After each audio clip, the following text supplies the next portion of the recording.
I will leave my double-crossing dirty husband without saying why. I made my big moves.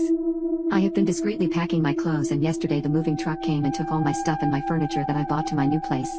I changed my address to my parents because I don't want my husband to know my new address if he googled it.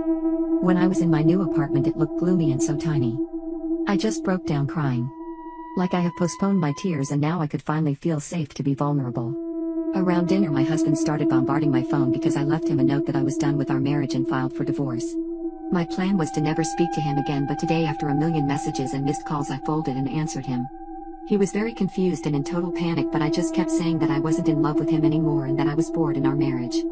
He was confused and begged me to come home and explain. Then he started trying to find other solutions. Maybe I was bored with my job or with our apartment. Maybe we could move and start anew somewhere else. I couldn't hold my tongue and just said, yeah, maybe we can move to city where the other woman lives. That would be very convenient for you. He was silent for a second, then asked what I meant. You know, because the main office is there and you have better chances to advance in your career? Silent again, then he said, listen, I don't care about my career now. I care about you. I love you and I can't lose you. He will do anything to make me happy.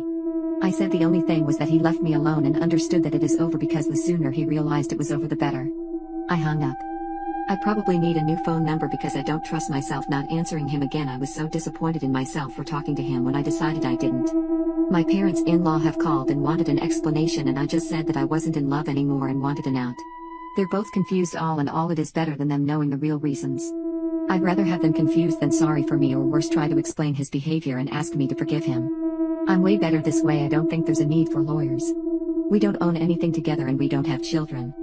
I have already taken my half of the savings, etc., and I never stood on the lease of his apartment. I see no reason to have lawyers. I already sent my divorce papers to court, and with or without his signature I will be divorced, in 6 months if he signs to, in 1 to 2 years if he refuses to sign, and I submit a new application every 6 months.